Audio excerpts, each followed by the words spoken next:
Welcome, everyone. Welcome back to another live show. This is your host, Danny Haifong. Do hit the like button as you come on. That helps boost the stream in YouTube's algorithm. And we're going to get started right now. So, just hours after China's foreign ministry warned Trump that, quote, kneeling to the U.S. is like drinking poison to quench your thirst, end quote, reports are saying that the Trump administration has reached out to China through multiple channels to seek a settlement on the trade war.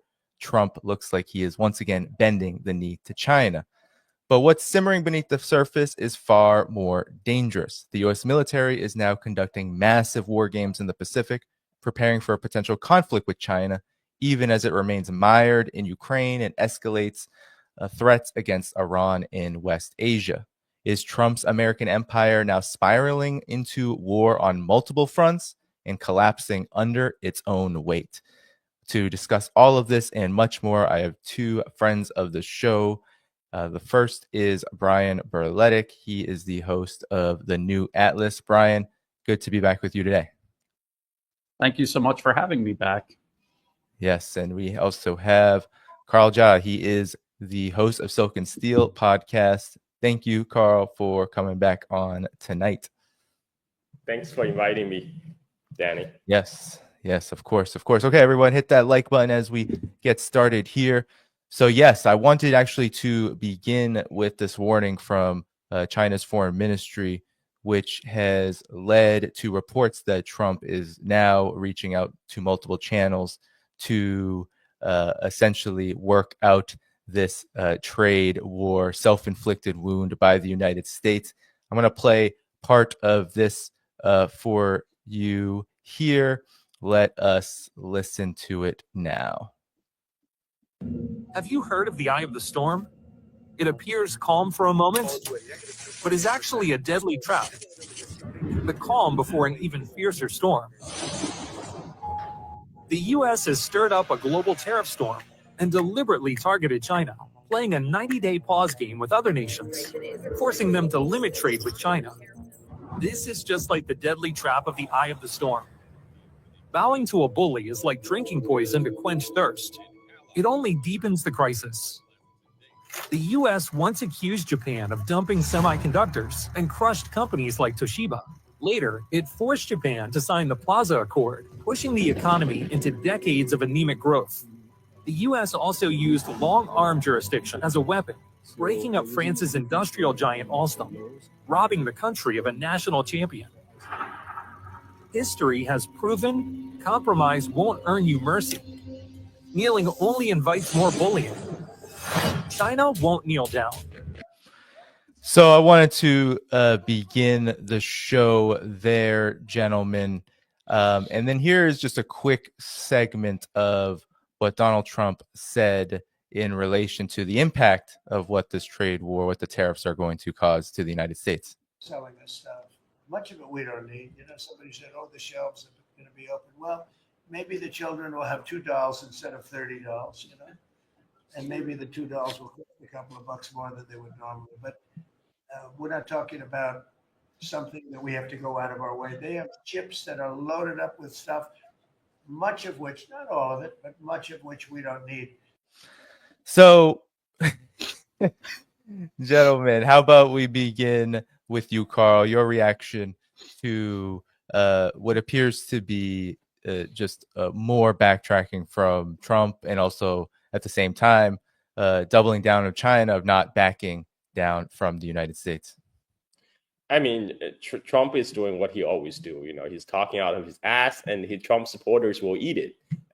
But what China, the China's video surprised me, to be honest, because so far the Chinese things coming out of Chinese foreign ministry, have been stuff like win-win, and Xi Jinping used to say the world is big enough for both United States and China.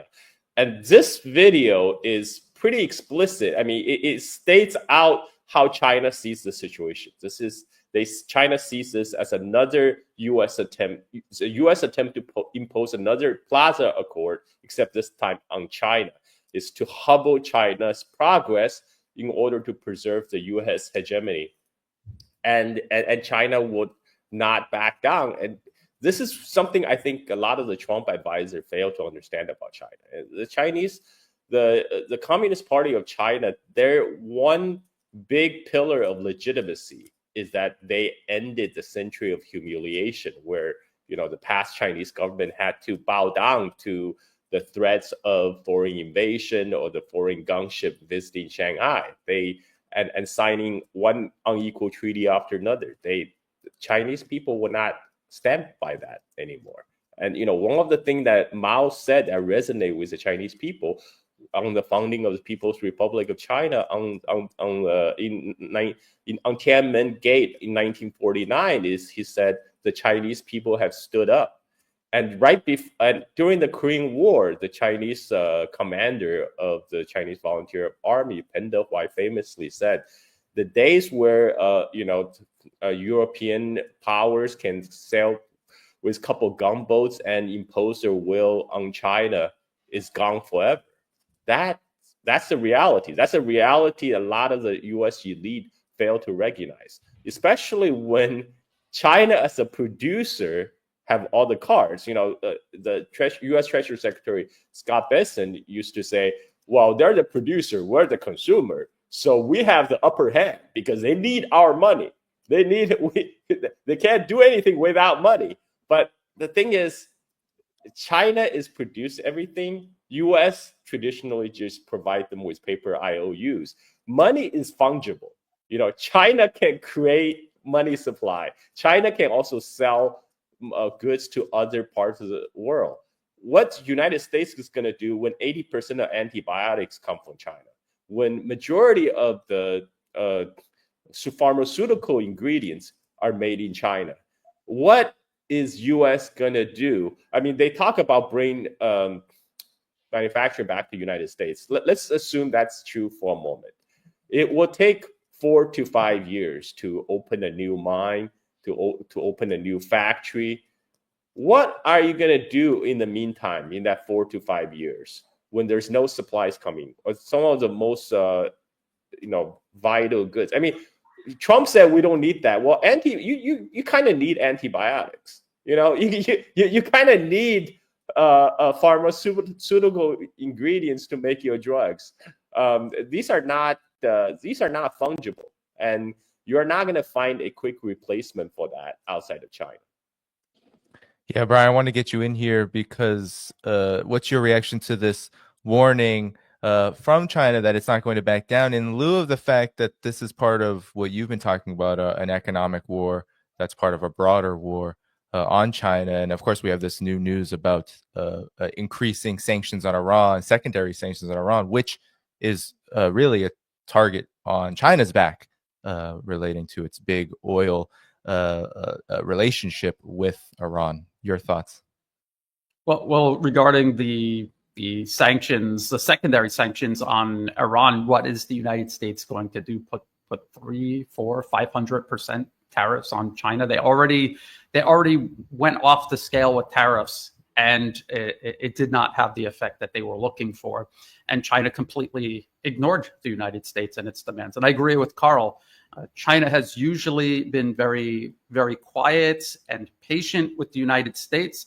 And now they're just openly saying we're not going to be bullied by the United States. That is what the U.S. is doing, and we're not going to accept it. And so that is a big change in the narrative coming out of China. It isn't as if China didn't know that that's what the U.S. was doing all of these years. Of course, they understood that. They have been patient. They have tried to be diplomatic. They've given the United States every imaginable off-ramp from this course of action. The U.S. is obviously determined to pursue conflict over cooperation. Now, I want to talk about the tariffs and this trade war and this notion that the U.S. is doing it to reindustrialize the United States. I'm looking at Project 2025 right now, the chapter written by Peter Navarro, who is now brought into the Trump administration to oversee this policy. And this was written back in 2023.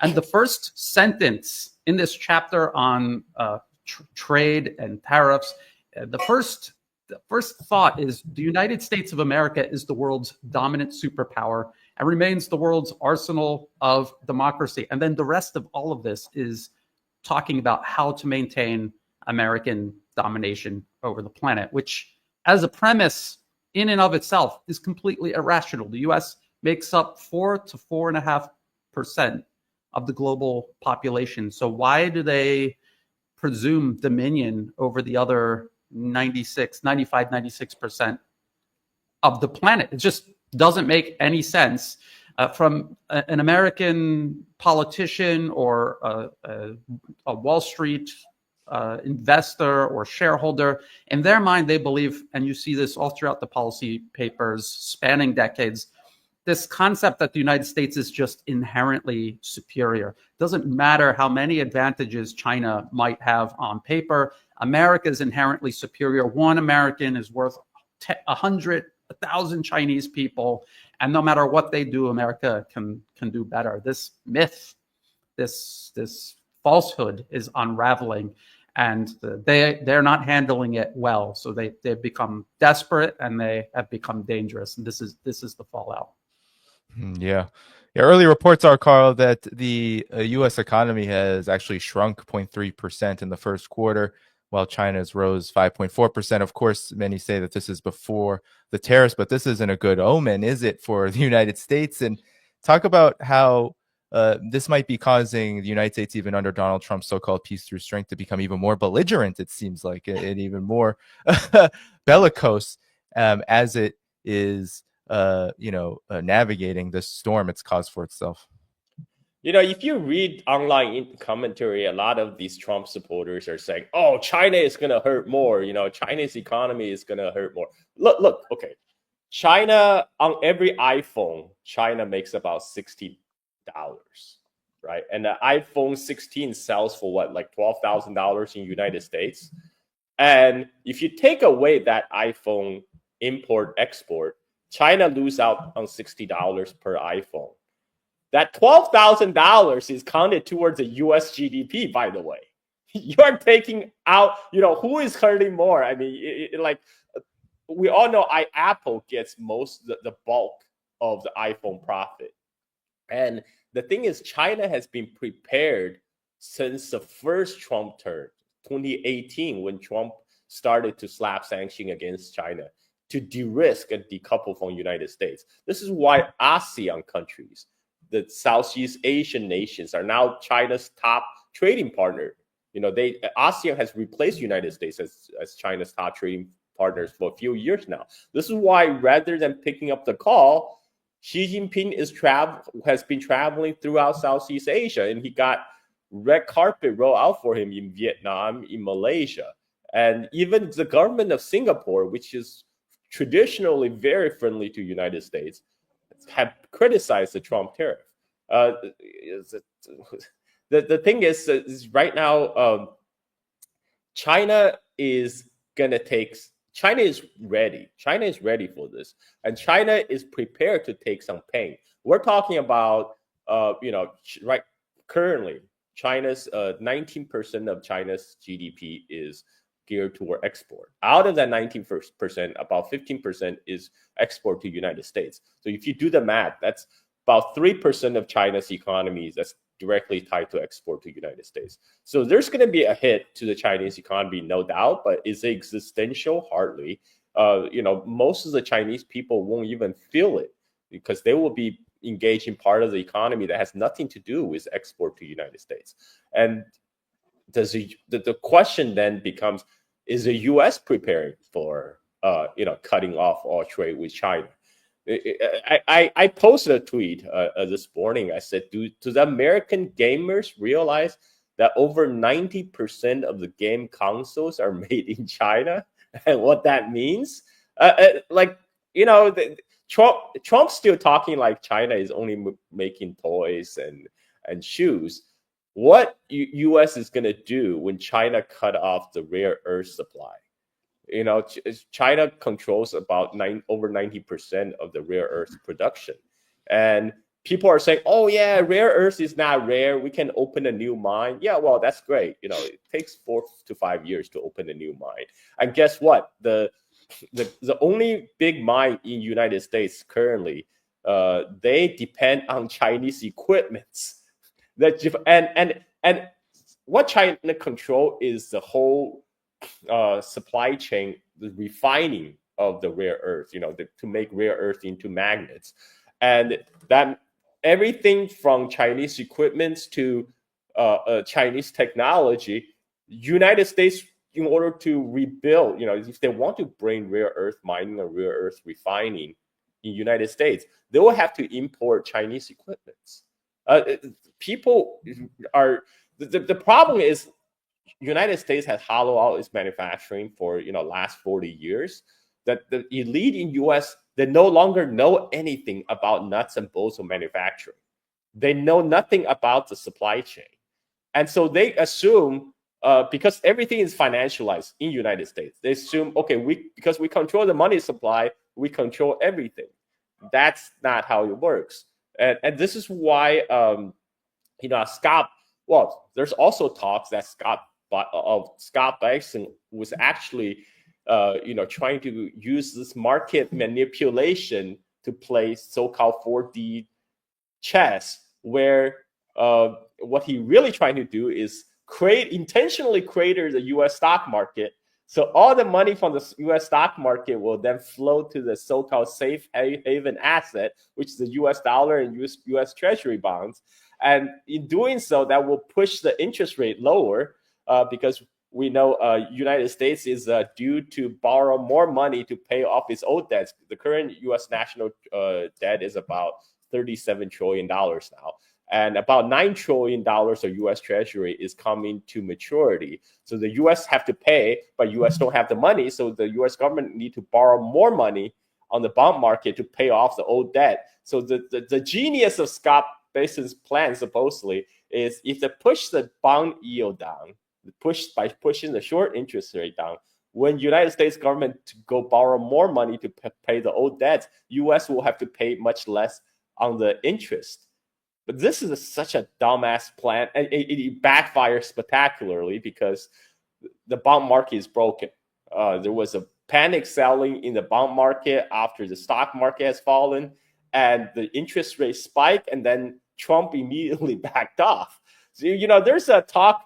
I remember there was a conversation about, what are we? What is America? Is it a country or an economy?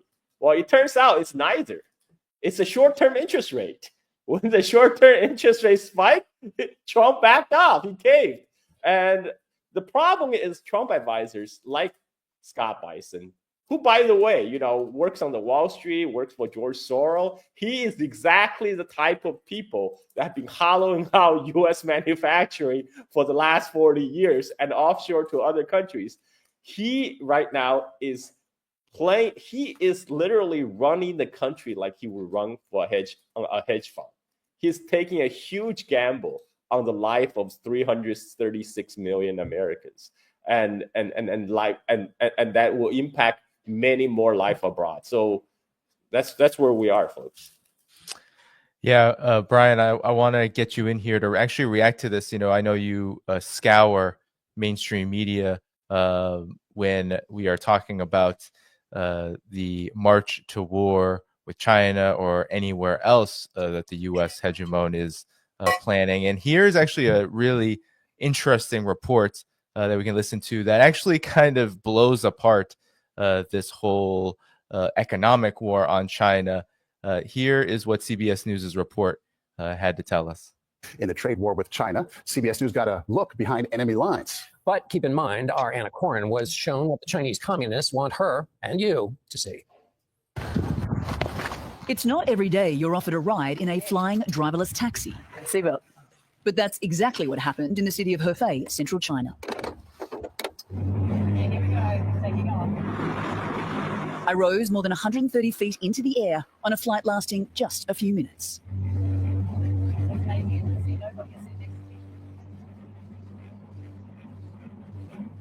It was the first stop on a media tour where China wanted to show us how their economy is ready to move forward with or without the United States. EV company NIO, an industry leader of Anhui province, was part of the tour. Its factory, with 97% automation, has the ability to produce 300,000 cars a year, selling on average for $40,000. Well, there's no denying the trade war is going to hurt China's economy. Companies like NIO have proved that the country's future growth and success is no longer pegged to the United States.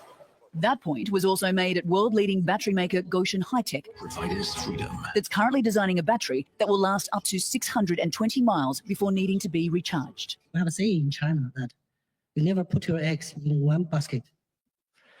So I wanted to stop there because, Brian, this is essentially the United States' mainstream media essentially admitting that this is all an absolute failure, which then I know you talk about the dangers of U.S. failures, the U.S. empire's failures. So your reaction to this? Well, those communists and their flying cars and behind enemy lines, and it's yes, and it's, you know, she went to China and she can see the world, the possibilities that the U.S. government and the corrupt corporate financier monopolies behind it are denying to the American people, and she will still, just for that paycheck, lie to the American people's face and depict China as some sort of threat to the United States, when in actuality it is a huge opportunity for cooperation if the U.S. could get past its supremacist mindset. Now, Carl was just talking about how it takes years to build and get factories running, which is true, but it's not just individual factories that gives China an advantage. They have an entire ecosystem. There are synergies in between different factories, suppliers, supply chains, research and development, the education system, and infrastructure. That took decades to build. The United States isn't going to be able to do this, not in a few years, not in a decade or two. It will take decades to do this if they were serious about doing it in the first place, which they aren't. What they want to do is maintain their lazy, deeply entrenched, uncompetitive monopolies. And they're not going to do that by raising themselves up to the same level as China. They're going to do it by trying to knock China down to their level or lower. This has been their strategy and empire's strategy all throughout history, is just keep your enemies divided and destitute, and allowing yourself as a minority to rule over the majority. And so this is what the United States is actually doing. The tariffs it was never about reindustrializing the U.S. It's an attempt to try to isolate the Chinese economy, just as they tried and failed to isolate the Russian economy. It is exactly the Biden administration's policy vis-a-vis Russia. That is what the Trump administration is not only continuing regarding Russia, but now implementing versus China, which, by the way, is being built on top of policy passed over the last 4 years of the Biden administration. It's continuity of agenda. This is how it is playing out, and this is why it's playing out. Carl, I want to get you in here. Let's finish the video, though, because it actually gets better. It's on 1.25 speed, everyone, just so in case you are wondering why it's going a little fast. It's turned its focus to markets in Europe and Southeast Asia, giving this homegrown company and many others like it the edge and confidence to withstand the battle ahead. Anna Coren joined us now from Shenzhen, China. So, Anna, why do you think they showed all of this to you?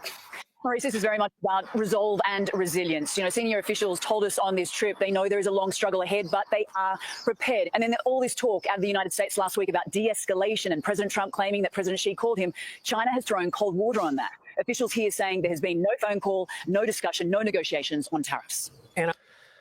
So Anna was pretty fair. Carl, your reaction? Well, China actually was very clear on what its position is. The Commerce Ministry of China said there will be no negotiations until the removal of the unilateral tariffs. I mean, that was China's condition. And so far, Trump has done nothing, but they expect China to make a move. This is just an ego game for the Trump team at this point. But this is gonna risk. It's a gambit that places 336 million Americans' life at jeopardy. I mean, right now there's a 36% reduction of the container shipping tonnage coming from China to United States in the first week of May.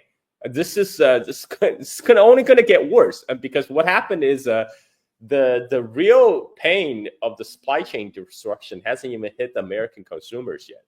Right now, if you place an order on Amazon, you are ordering from goods that they store in a warehouse. You know, the goods that got there before the tariff went into effect, because all these big companies, Amazon, Walmart, they have all done front loading in order to get ahead of the tariff. So people in United States today, they can still get their goods maybe at inflated price, but you are still accessing goods that arrived before the tariff went into effect. And there is also a 30 days a time delay, right? For that takes the Trans-Pacific takes a container ship to cross the Pacific Ocean from the ports of China to Port of Los Angeles and Long Beach. So that effect won't be felt until the first week of May, which we're coming to it.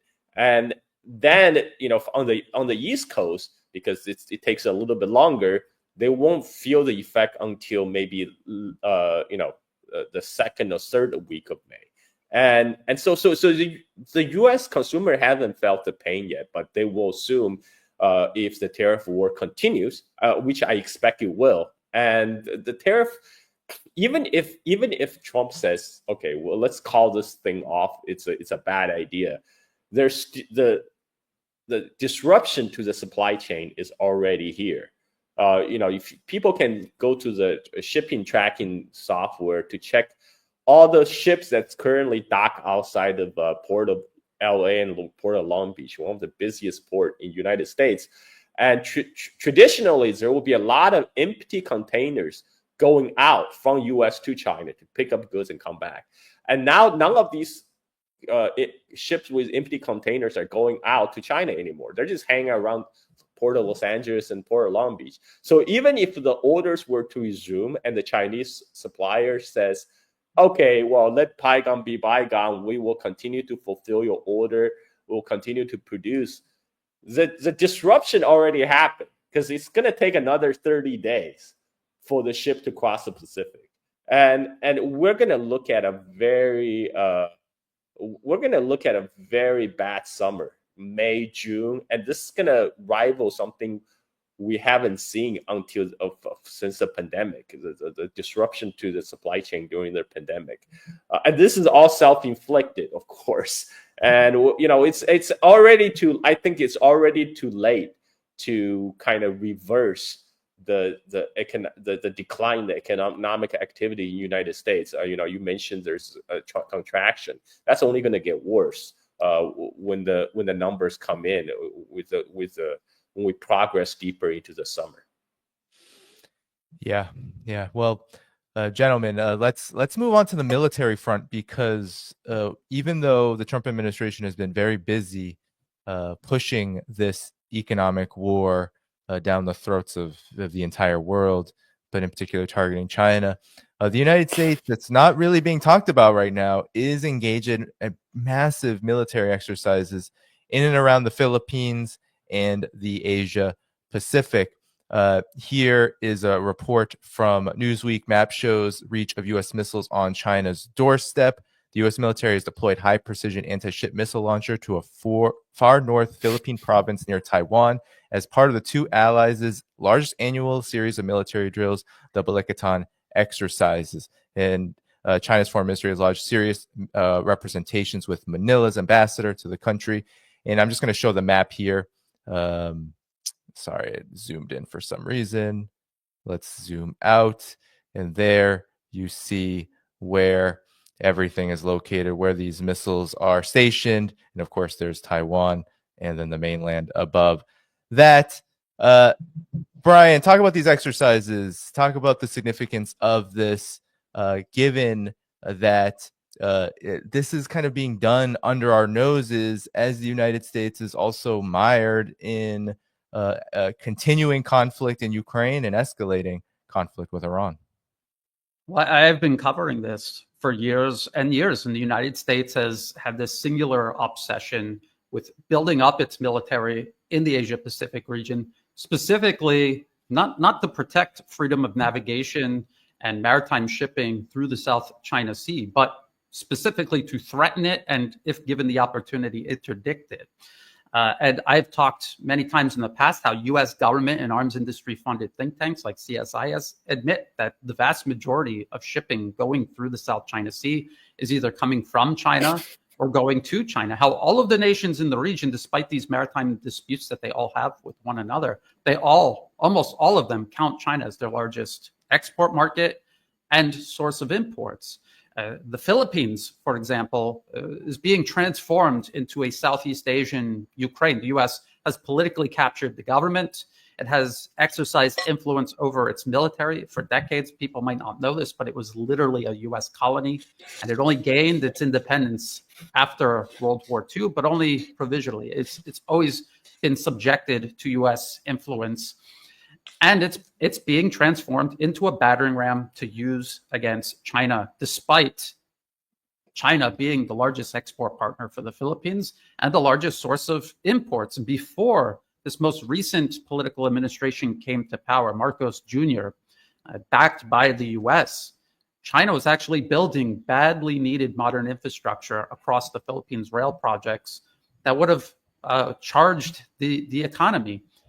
And as soon as Marcos Jr. took office and the US regained its grip over the Philippines, those projects were not just canceled, but they literally began tearing down the construction that had already taken place. And they rediverted public money to building missile bases to point missiles at the Philippines' largest trade partner.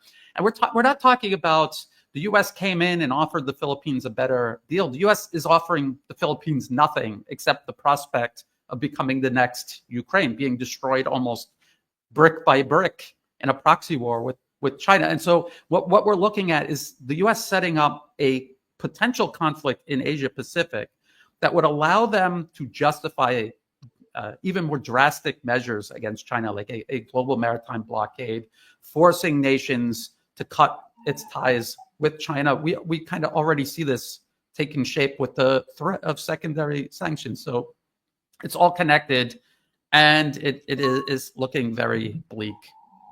Carl, before I get you in here to respond, I want to play this from Taiwan News, the opposition, the separatist media outlet from Taiwan. They had this report. I'll play briefly about these exercises. Philippine troops and their US allies launched air defense drills in Zambales on the Philippines' west coast, facing the South China Sea, using for the first time the Marine Air Defense Integrated System, or MADIS, brought in from the States. A mobile weapon system built to take down hostile drones mid-flight. Extremely important that we learn from each other, that we are able to discuss coastal defense strategies, that we as the United States Marines are able to bring our weapon systems here to the Philippines to aid in that coastal defense concept. The hundreds of soldiers here are being joined by thousands more for 3 weeks of annual joint US-Philippines war games called Balikatan, meaning shoulder to shoulder, being held for the 40th time.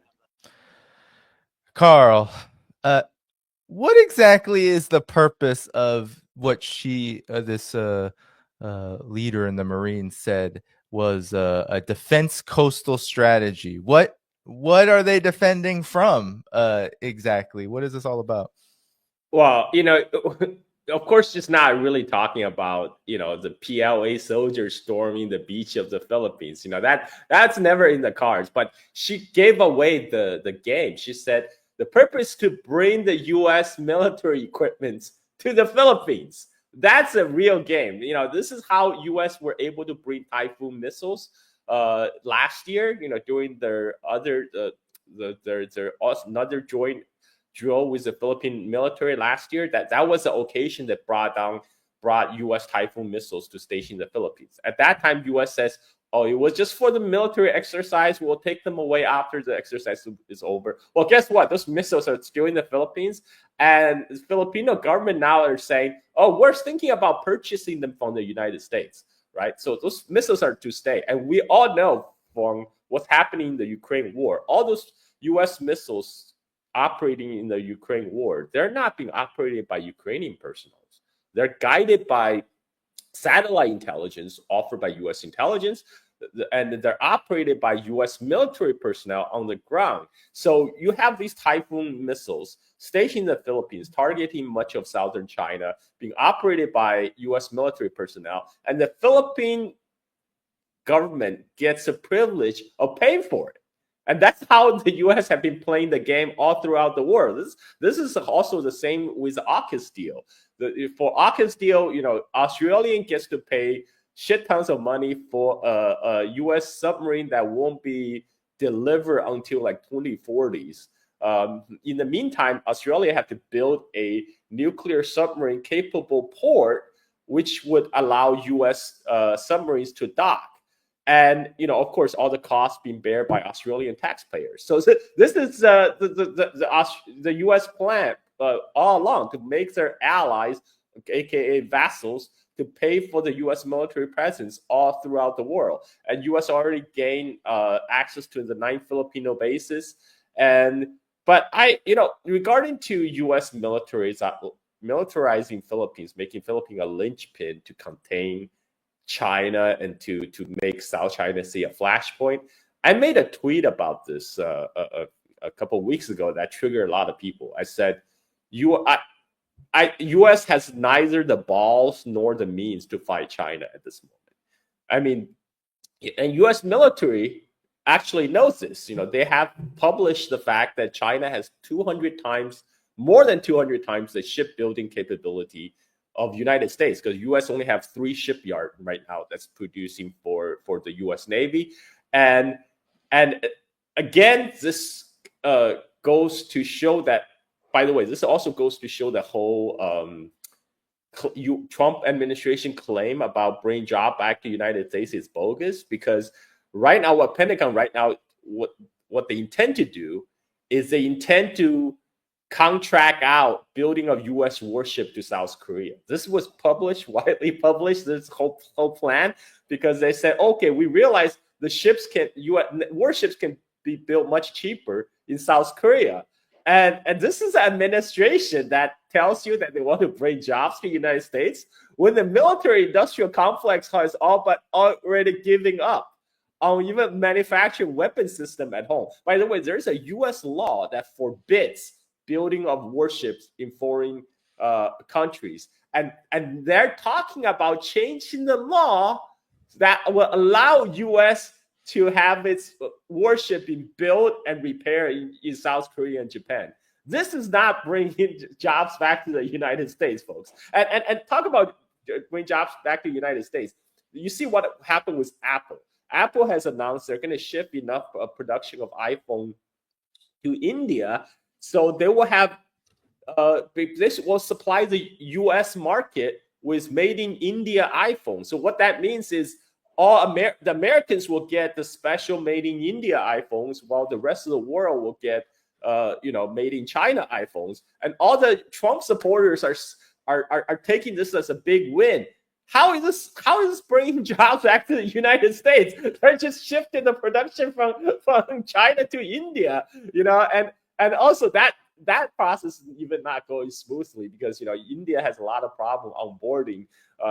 Apple has tried this strategy for more than 7 years now, by the way, and they have only managed to shift about from 15 to 20% of the iPhone production to India. But they just need to shift a little more, because to satisfy the U.S. market, they need about 26% of their production to be located to India. And then they ran into hurdles, because in order to expand production in India, they need to import Chinese equipment. They still need to import Chinese equipment. This is the whole thing about so-called off decouple from China. Any countries that want to start production, start industrializing, start manufacturing sector, they will need to source imports of Chinese components and Chinese machine tools. And there's no decoupling from China for the rest of the world, folks. And this is why Apple is not even talking about bringing the iPhone production to the United States and just going straight to India and ship all that extra premium that all the costs associated with extra shipping distance and taking components from China to India and then to United States. You know what? That's going to be eaten up by the U.S. consumers. And China is not going to eat that. Trump said China will eat the tariff. Are you kidding me? Who who would eat $149 on a $100 sale, right? I mean, like, if you're making only $100, you're not going to eat $149 of cost. I mean, that's crazy talk. So, but too bad. A lot of his followers are not very well educated, and they will believe that. And like I said, F around and find out. They will find out very, very soon. They'll find out in this month, what supply chain disruption means. Yeah, Brian, every time military exercises, which don't get a lot of attention, but are a build up to war on China, they always mention, even if they're not centered around Taiwan, which they hardly ever are outwardly centered on Taiwan. Even the report that we read earlier, near Taiwan, it's usually all about Taiwan. Why? What exercises like Balikatan, why do they even reference Taiwan, or why would reports reference Taiwan in relation to these such exercises? It's kind of crazy listening to the Western media talk about Taiwan. And this should be the biggest clue to people, whether you're listening to conservative or liberal media in the West, and even some corners of the alternative media. The fact that they all tell the same lie about Taiwan, that it's some independently governed island. They make it out as if it is a country. Sometimes they even say it's a country, when in reality it isn't a country. Even the U.S. State Department, even Undersecretary Marco Rubio, mentions there's a one China policy. What is the one China policy? It's spelled out in the Shanghai Communique from the 1970s. The U.S. Made with China, the actual government in Beijing. And it means there's only one China. Taiwan is part of China. There's only one legitimate government of all of China. It's the People's Republic of China based in Beijing. This is what the United States recognizes. This is what international law recognizes. Taiwan is an island province of China. And yet all of the Western media pretend as if it's some sort of country being bullied by neighboring China. And so just that in and of itself, and then all of this talk about these military exercises in and around Taiwan, I don't think that it's necessarily just focused on Taiwan. I do believe there's a huge component of this aimed at disrupting maritime shipping through the South China Sea.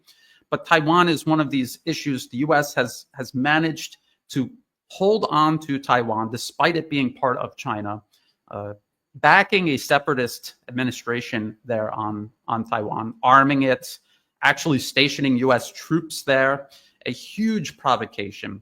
And they know that if the status quo is maintained, inevitably Taiwan is going to fully reunite with the rest of China. They know this. And even with everything that they're doing right now, the trend still is toward reunification. If you look at the economy, the local economy in Taiwan is heavily dependent on the rest of China. If it were to declare independence and cut itself off from the rest of China, the economy would collapse. Just like with the Philippines, the U.S. isn't offering an equal or better alternative to the type of cooperation and opportunities the rest of China offers Taiwan. They're not offering them anything. There's no way for them to replace that business. The vast majority of exports from the island of Taiwan go to the rest of China, and essential inputs for their semiconductor and electrical component industry come from the rest of China.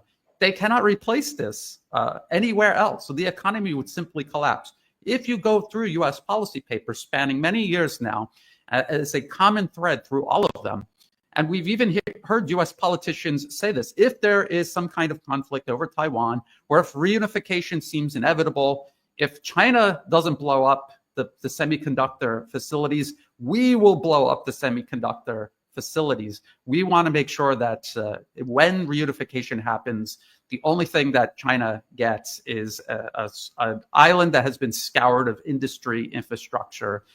They don't say people, but obviously if everything else is gone, so are the people. The population will be devastated as well. So this is their plan for Taiwan, and they've written it in numerous policy papers. They've admitted it publicly. Just getting back to the point Carl was talking about, the factories not going back to the U.S., but just being shifted to another country. Even Trump supporters, I think in the back of their mind, realize this has nothing to do with reindustrializing the U.S. That is so far-fetched and ridiculous. They know it's about China, but they don't want to just come out and say, we hate China, we don't accept a non-white nation surpassing us. It's unacceptable, and we'll do anything, and we will accept anything in pursuit of maintaining primacy over China. I just want to talk about the TSMC, the semiconductor manufacturer based on Taiwan. They had a factory built in Arizona. They're struggling to get it up to the same standards as the factories on Taiwan. And half of the workforce is actually from Taiwan. So this is not a boom for American jobs. They're just transplanting industry from other countries in the US, including the workers. And then everything is complicated by the fact that the US does not have the human resources to supply workers to the factory, does not have compliant infrastructure. And so it doesn't even make sense as a business case to move these factories. They're just doing it because they fully plan to destroy Taiwan in any sort of future conflict. They want to move it to the US, even if it makes no sense in terms of business. This gives you a clear picture of what they're really doing and why. Yeah, Carl, any follow-up? And by the way, TSMC is like the pillar of Taiwan economy. And what United States is trying to do is literally hollowing out, destroy Taiwan. The crown jewel of Taiwan economy by forcing TSMC not only move their plants to United States, but they are trying to force a joint venture between TSMC and Intel, because Intel is failing. Intel is failing right now. And the Trump plan is to have TSMC transfer their technology to Intel. So, they talk about Chinese forced technological transfer all the time, but they're actually doing it. They're trying to force TSMC to share their trade secrets with Intel, so to give Intel a second injection of life. And again, how what does this do for Taiwan? And speaking of the Philippines, even in the Philippines, you can buy a BYD Seagull, which, by the way, just won the awards for like the best city car in the world right now. And in the Philippines, you can buy a Chinese brand BYD Seagull electric car for $16,000 US dollars, which you cannot get in US, by the way, because this was like because of Biden tariff, not even before the Trump tariff. So when the Trump slapped auto tariffs against foreign imported car, it turns out the Chinese car makers are the least affected, and there is actually impacting the Japanese and the Germans. They're getting killed because US is still the world's second largest car market. They're already getting squeezed in the Chinese market by the Chinese competitors. Are now they're going to hit with the tariff. This is why when United States pressured Japan to sign on with the anti-China economic bloc, the Japanese government said no. This is a big shock to me, because Japan, this is a U.S. militarily occupied country, and U.S. Japanese government have been famously for like the toady of Washington, and even the Japanese government had come out and said, no, we will not sign on any anti-China trade blocs because our relationship with Beijing is too important. If Japan can say no to the United States, that means no other country is going to sign on for this. This is remember what Scott Bessent, the Treasury Secretary, has said. He said, we lay a trap for China.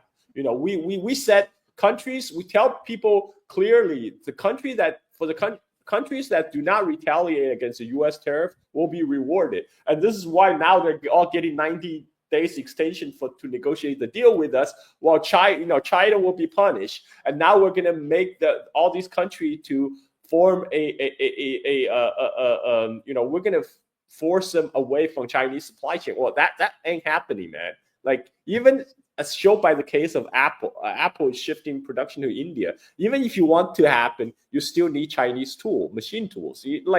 There's no decoupling from China in the rest of the world in that sense. Whereas U.S. with the new secondary sanction against Iran, This is just literally U.S. applying embargo against itself, from the rest of the world. We're going to have to see how that plays out. Carl, follow up. I wanted to ask you, given these military exercises and where they fit into this, because we're talking about decoupling, and the United States has been using military relationships, what they call partnerships, or maybe military coercion, we should call it, against Asia Pacific countries to essentially decouple them from China.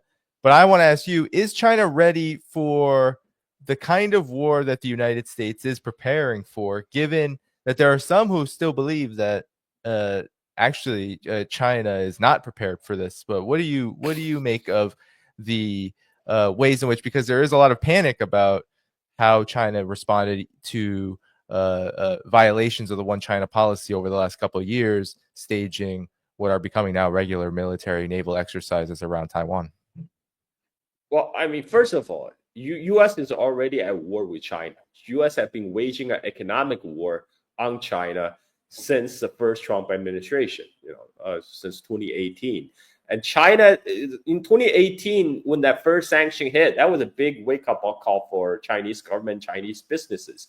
Since then, they have tried their best to insulate themselves from impact of widening sanctions. This happened throughout the Biden years when Biden tightened the chip sanctions. So China is prepared. China is prepared for the eventuality of decoupling from the United States. This is why Xi Jinping is not bothered. He's not. This is why he's not calling, or like some U.S. pundits say, bending the knee, because they kind of gave up on this negotiation with a rogue regime in Washington that's kind of pointless, because they can just change their mind just like that. That's why China is focused right now to develop their relationship with the rest of the world, but particularly the countries in its neighborhood, like Southeast Asian nations. This is why Xi Jinping traveled to Vietnam. Xi Jinping traveled to Malaysia, and with Vietnam's case is more striking, because for a while people in Washington are talking as they could use Vietnam as some kind of counterbalance, use Vietnam to balance against China, to contain China. But what really happened, and when they talk about decoupling from China, they're talking about moving supply chain out of China into Vietnam. But what actually happened is, as the factories are moving into Vietnam, as a lot of the Chinese factories are moving into Vietnam, it's the Chinese supply chain that gets extended to Vietnam, because all these factories that set up in Vietnam, they still source their parts and machines from China. And Vietnam has a big advantage precisely because its proximity to China, to the Chinese market, to the Chinese supply chain. So Chinese supply chain currently is being built out throughout Southeast Asia, to Vietnam, to Malaysia, to Indonesia. And this is Southeast Asia is a huge market, 600 million people. And even Philippines, like I say, even Philippines, they get BYD electric cars. China itself also has been building up its military.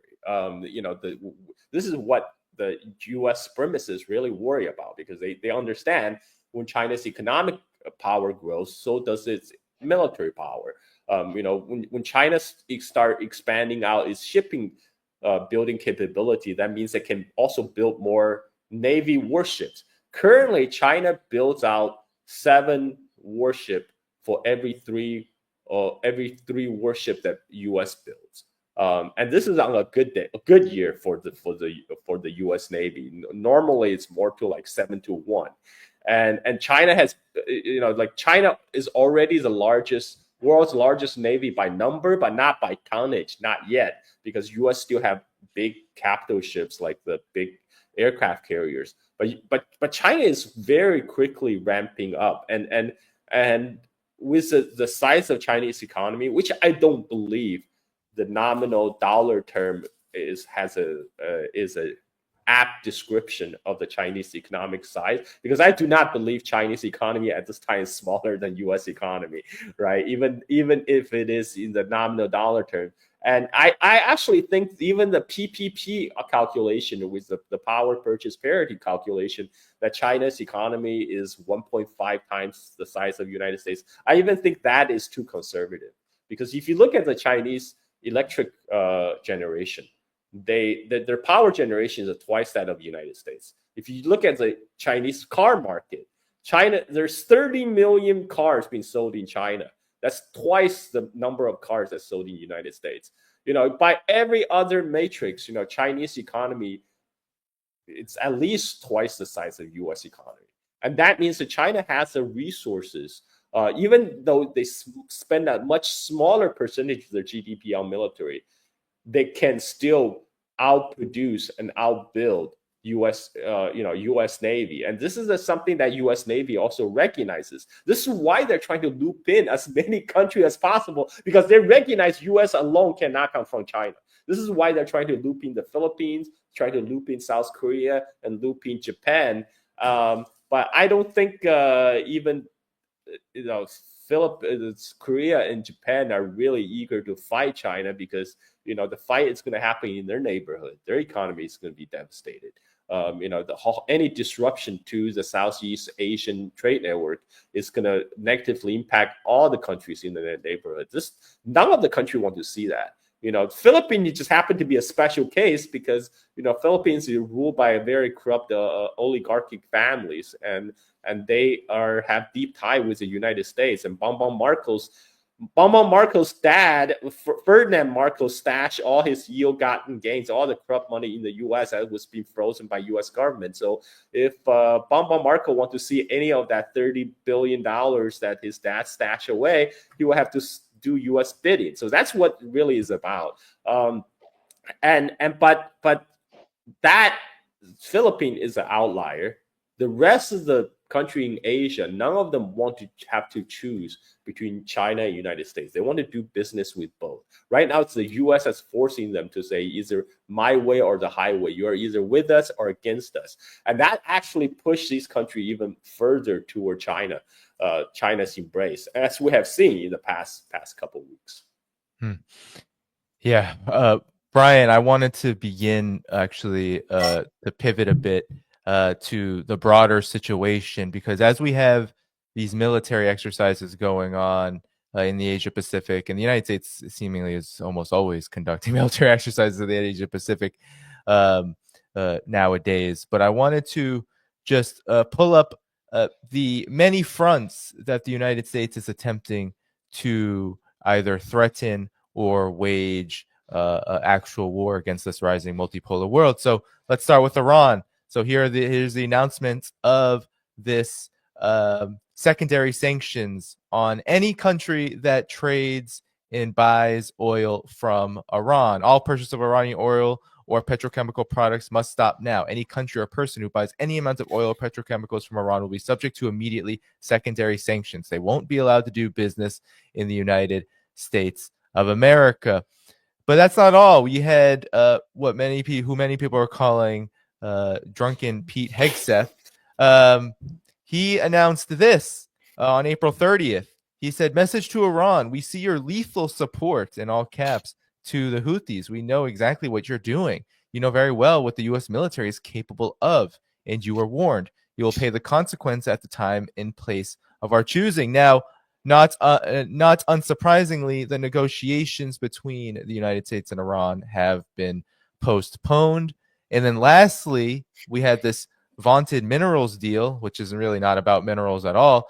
But in it, it blames Putin for the invasion of Russia. Sound familiar? Donald Trump has finally blamed, according to the minerals deal leaked to the Telegraph, Russia for the war in Ukraine. It states the United States of America has provided significant financial and material support to Ukraine since Russia's full-scale invasion. I know you have just covered, too, that arms sales to Ukraine are moving forward from the U.S. So talk about this many-front war, because it seems like Trump is attempting to pivot toward China, but yet it is attempting also to confront all three of these rising powers to the east at the same time.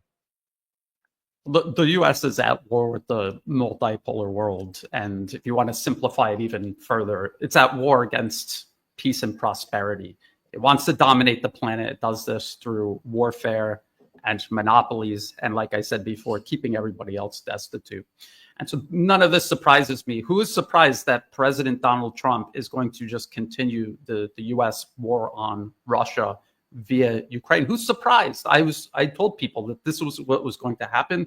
This is literally what was written in Project 2025. The war was never meant to stop. There was no genuine attempt at peace. It was to get Europe to play a more active role while the U.S. pivots to China. But it was never the intention to ever stop the war in Ukraine. Freeze it at most, and that's it. And even before President Trump, the White House announced that they're prepared to sell Ukraine up to, I think it's $50 million or more in weapons.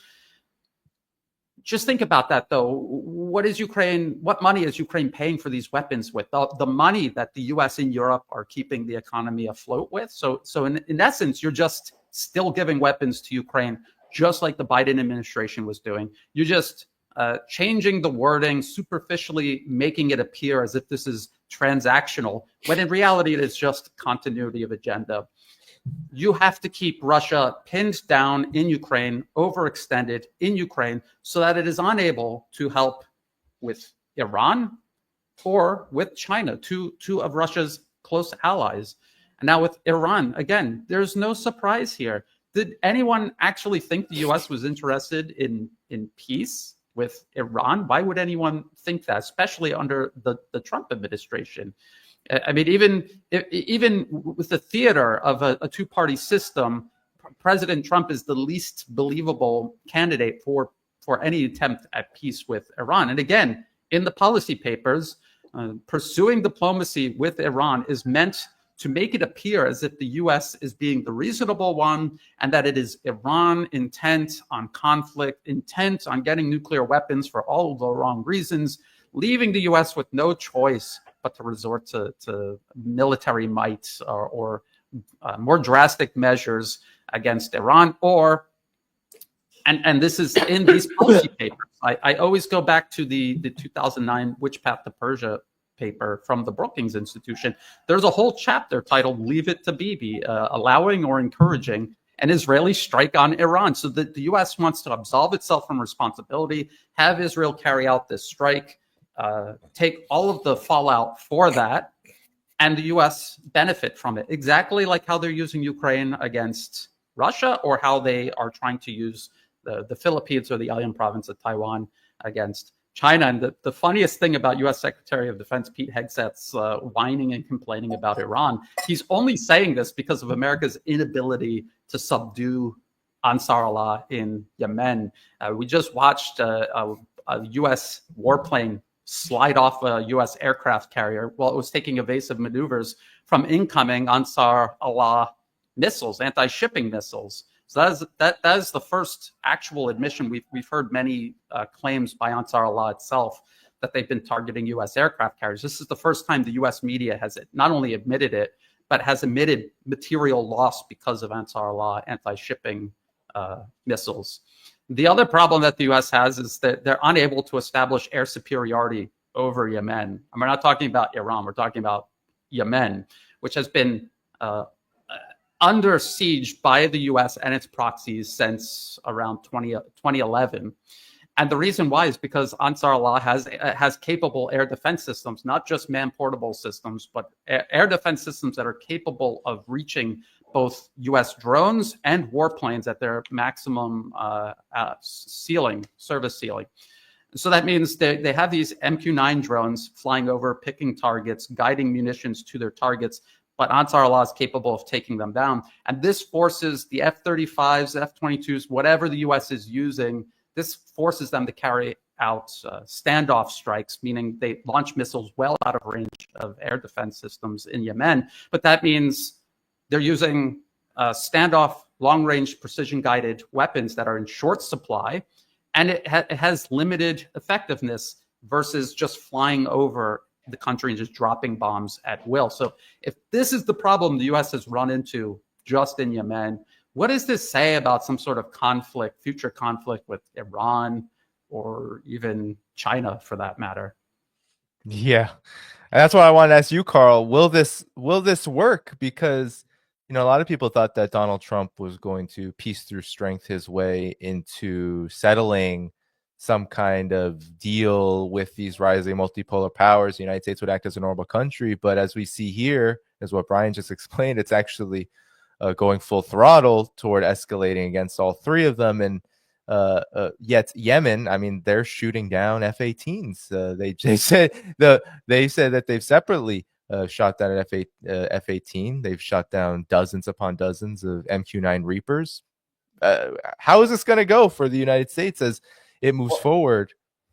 Well, I first want to talk about just giving money and weapon to Ukraine, right? That's not charity for Ukraine. That's a charity for the U.S. military-industrial complex. That has always been the goal. Like Julian Assange has said about Afghanistan war. Afghanistan war is never about winning the war. It's about wash the vast sum of the money from the taxpayer basis of the United States and Europe and into the hands of a few minority of transnational security elite.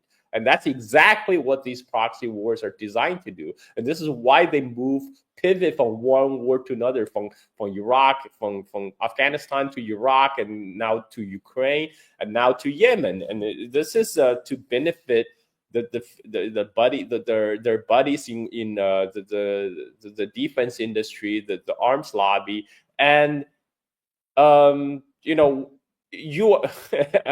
remember Trump said he will resolve the Ukraine war in the first 24 hours. Well, I mean, none of his reporters is bringing that up again. And remember back in December 2023, there's a lot of social media posts saying, the Houthis are about to find out why we Americans don't have health care. Now it's a year and a half later. I mean, U.S., like I said again, U.S. has no capacity to actually take on a peer competitor, near peer competitor. I mean, forget about China or even Iran. They even have problem dealing with Yemenis, and also the whole Yemeni strike shows the vulnerability of the U.S. aircraft carrier to ballistic missiles. Now, China, they have automatic lights off factories making cruise missiles and ballistic missiles.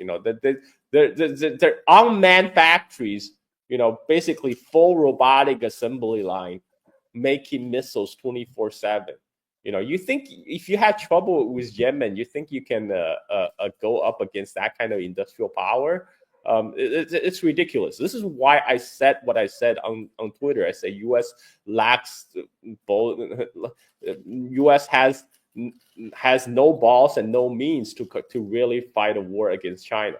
And so we're back where we're here today. Is you should have people like Trump throwing up a tantrum in the White House, and Xi Jinping is just completely ignoring him.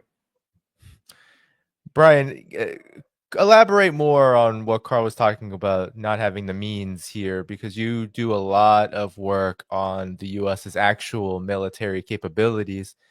What do its capabilities tell us about its actual, posture, its ability to wage this multi-front war? And what is the danger here then of where the U.S. will go should it not be able to, as we are already seeing Yemen, Ukraine, we're already seeing the kind of fractures and cracks in its power.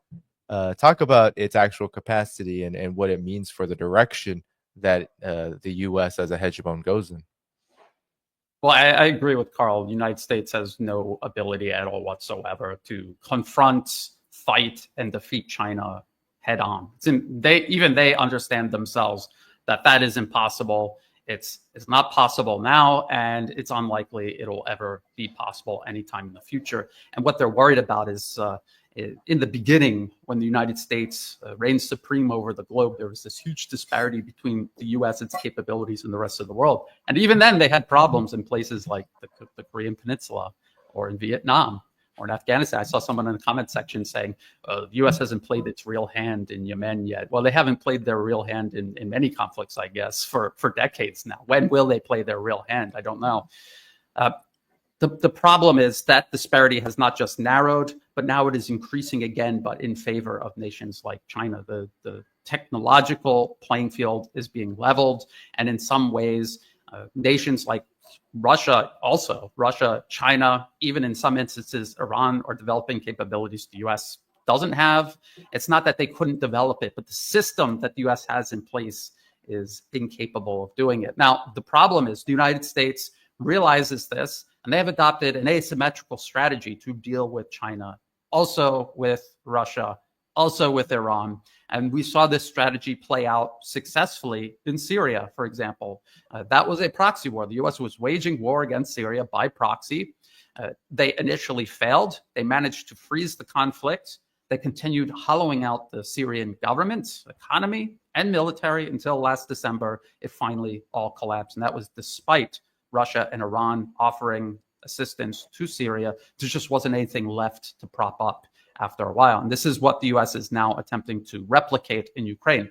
They can't win the proxy war now. They're losing it, obviously. They want to freeze it until a time in the future where they believe factors may lean in their favor again. And now with China, Carl mentioned that the U.S. is waging a war against China already. And he said economically, I would go further in saying the U.S. is already killing Chinese citizens and destroying Chinese infrastructure, but again, by proxy. I've been following the news in Baluchistan, southwest Pakistan, since 2011 about there. And the U.S. is backing armed militants there who have been consistently targeting the China-Pakistan Economic Corridor, part of the Belt and Road Initiative that runs from China down through Pakistan to Gwadar Port in Baluchistan. These armed militants backed by the U.S. regularly kill Chinese engineers. So we're talking about a U.S. proxy war killing Chinese citizens. They also made an attempt to kill the Chinese ambassador to Pakistan. In Myanmar, here in Southeast Asia, Thailand's neighbor to the west, there is an ongoing, decade-spanning war against the central government. This is also backed by the U.S. These militants have also attacked Chinese infrastructure and investments. They have repeatedly tried to strike at these pipelines. These pipelines go from the coast of Myanmar to Kunming in southern China. And this is so that China can send hydrocarbons to China without having to go all the way through the South China Sea, the Malacca Strait, which are potential choke points in a U.S. maritime blockade against Chinese shipping. And this is what the United States is preparing to do, a global maritime blockade against China. This is why there's this obsession with Panama, with Greenland, with the Malacca Strait, the South China Sea. And the U.S. is involved in the Middle East, not because it wants the hydrocarbons there for itself, but so that it can disrupt its flow to places like the Chinese economy. And so they don't necessarily have to win a war against China to deal a devastating blow to China. They want to disrupt and destroy everything out of reach of the Chinese military, which is designed to protect China in China. Unlike the U.S. military, which is sprawled across the planet, they can use that to their advantage asymmetrically to cut the Chinese economy off by force with the U.S. military. It's an extreme measure, but this is what you can see them setting up. This is why they want a conflict in Taiwan or the Philippines, not because they're going to protect either one of these places. No, they want maximum carnage so that they can tell the world, see what China did, see how evil they are, just like Russia. We need to isolate them. And that will be what they use as a pretext to impose a maritime blockade worldwide.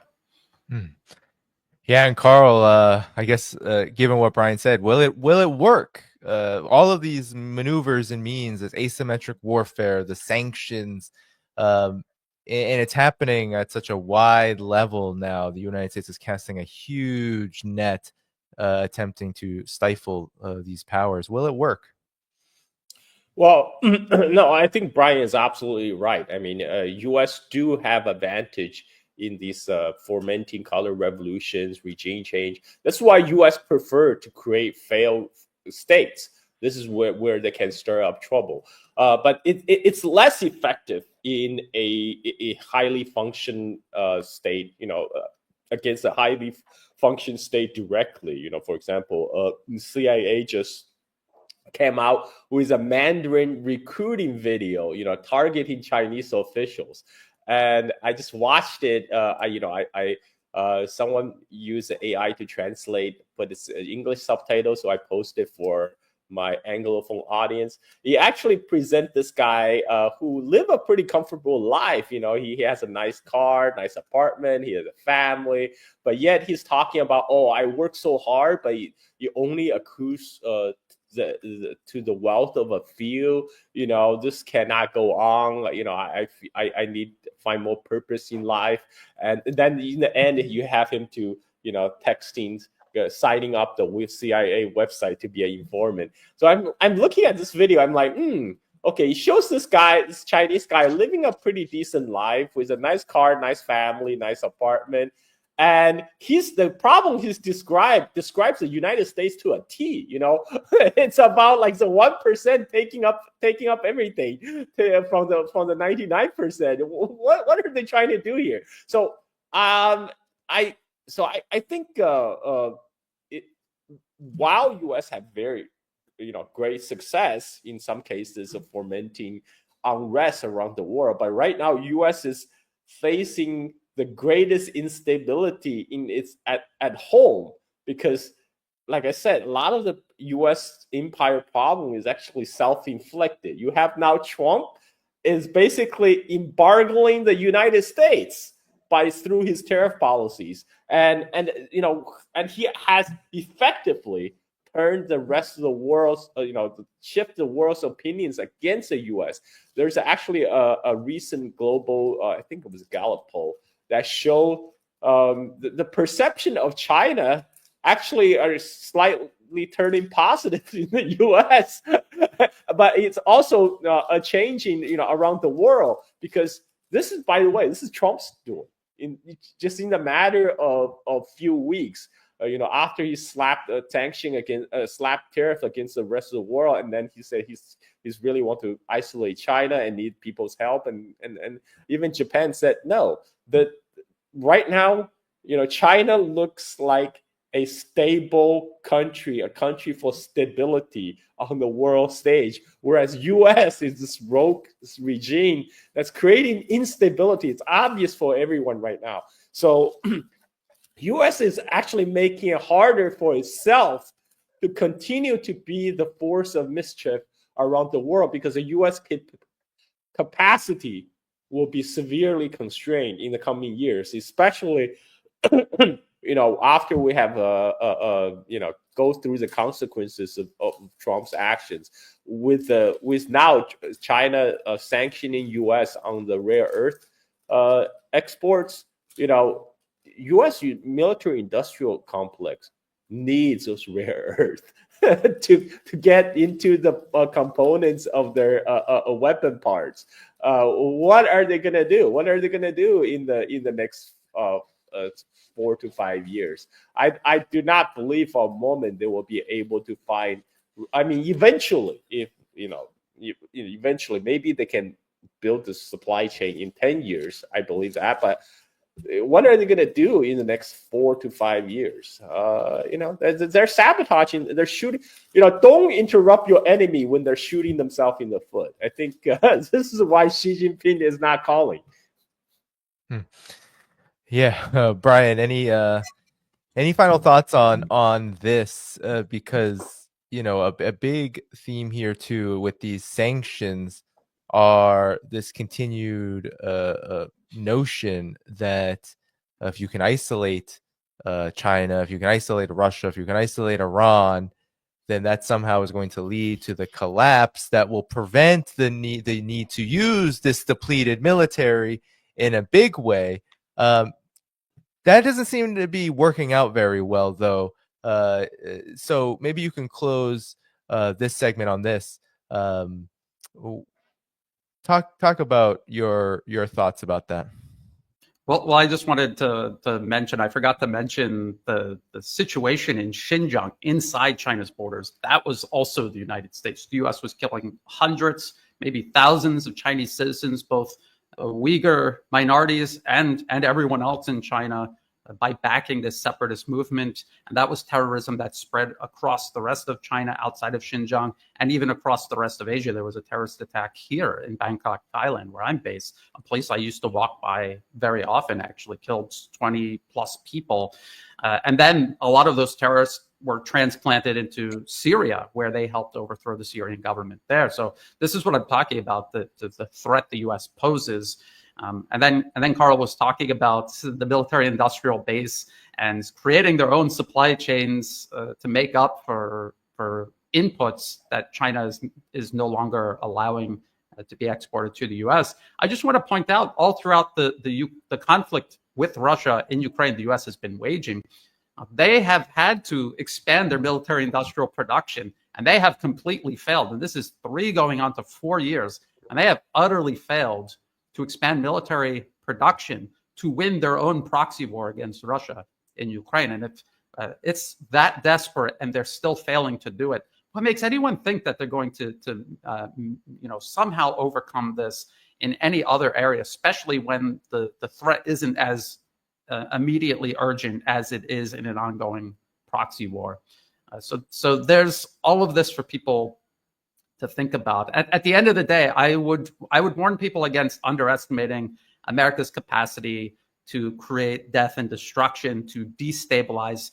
It is always easier to destroy than it is to build up. I would say here in Southeast Asia, it's obvious for every single person living here, your option between subordinating yourself to the U.S. and being used as the next Ukraine versus just cooperating and rising together with China. I've been here my entire adult life, just about, and I have watched the transformation take place. Carl was actually just here in Thailand not that long ago, and he saw the level of development that has taken place since the last time he was here, which was about the first time I was here. And it is such a transformation, and it is only possible because of the rise of China. Otherwise, if the U.S. had its say here in Thailand, Thailand would look like the Philippines, which is drastically underdeveloped for the region, has a larger population, a much larger population than Thailand, but a smaller GDP. But what I would warn against is the fact that just because it is in the national interests to cooperate with China and to reject the U.S. and its interference, just like Europe has proven from 2014 onward, despite it being completely against their best interests, even their own self-preservation, they have gone along with this U.S. proxy war against Russia. They have cut their economies off from Russia. The German economy is deindustrializing because of this. It is collective suicide as a continent, just about. And how did the U.S. achieve that? Through politically capturing these countries, these governments, their institutions, their education system, their media space. And this is a problem that Southeast Asia right now has, is they have not secured their information space, their education system, or their political system from U.S. interference, despite everyone claiming President Trump has dismantled regime change tools worldwide. They're still very much intact and in use and being used against these countries. I can see the U.S.-backed opposition party going up and down the streets during local elections. They're still very active and they're still working their way in, and their agenda is still to turn the Thai people against China, which is also the same as turning the Thai people against their own best interests, just like the U.S. has succeeded, not just in Ukraine, but across wider Europe. And I fear that this is kind of the reason. Yes, we see Japan and South Korea kind of pushing back, just like Germany was pushing back from 2014 onward. But ultimately, at the end of the day, when the final decision has to be made, the U.S. still has that ability to compel them to choose against their own best interests rather than choose their best interests. Yeah. Carl, I wanted to cover one last thing, and it was exactly what you had referenced earlier, actually, which was this new recruitment effort by the CIA. So under the Trump administration, there was a deep hope that the deep state was on the outs. But it appears that there is a renewed focus on the attempt of the CIA itself to recruit, as the New York Times reports, Chinese nationals with new videos. It reflects a priority from the CIA Director John Ratcliffe, who has placed increasing emphasis on the agency's intelligence collection on China. So, a pair of new CIA videos released on May 1st aim to encourage Chinese nationals to spy for the agency, appealing to their frustrations and fears with the government and its corruption.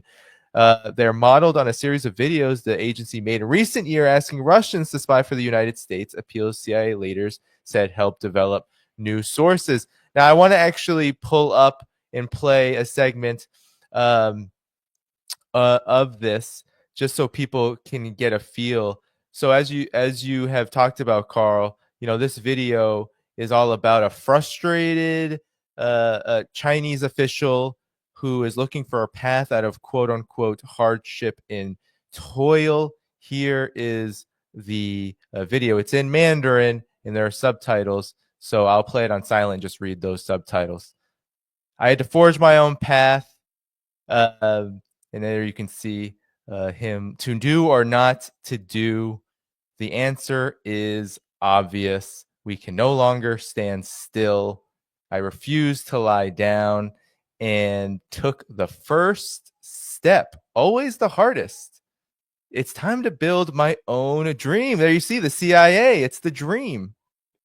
And there you see he said yes to the CIA. And here comes the message to join the CIA now. There you go, the emblem and all. So, Carl, talk about, will this succeed? China has experience with the CIA attempting to infiltrate its country. It has a massive anti-corruption campaign now. Is this going to succeed? Okay, so there's a lot of misunderstanding, particularly these Western China-focused quote-unquote China hand has about China. Even people who have studied in China, who have lived in China, but work for these think tanks and CIA front organizations, they think that this ultimately this goes to that same mentality that was exposed in the Vietnam War era movie Full Metal Jacket. Remember when the sergeant says, inside every gook there's an American dying to get out. I mean, that's still the same mentality that permeates these thinkings around China or East Asia. People still think, oh, they're just like everyone is a potential American consumers that's ready to join us. That's not the case. China has been, I think, the most pro-Western generation in China are the people who grow up in the 60s, 70s, and maybe even early 80s, because those people who witnessed firsthand, especially during the early 80s, during the open and reform period, when they saw emerging out of Cultural Revolution, they saw the huge gap in the material living standard between China and the developed West. And, many of them, turned them into like diehard pro-Western liberals. But for the generation that grew up after Cultural Revolution, I'm the first post-Cultural Revolution generation. I was born 1 month after Mao passed away. So from my personal experience, that life was getting better and better every year in China. But for the people who are born in the 90s, I was born in 1976, but for the Chinese people who were born in the 90s and 2000s, their experience was drastically different. They have been born into a much more stronger and more self-confident China. And their experience was that United States was this persistent hostile power that's trying to kneecap China's progress. So, if anything, the people who are born in the 90s and 2000s, they're way more nationalistic than I am. Okay, and if the CIA video is to work, and if they're manage to find some recruits somehow, the video somehow resonate with them, I must say they're probably racking up the dumbest people in China. that's willing to work with CIA after watching that video. You know, it, and also we know that China has been onto their tactics for a while. You know, we have the articles from New York Times that says in 2012 China basically killed all the CIA networks in China. This is another informational asymmetry. You know, Chinese people on average actually understood more about the West than vice versa.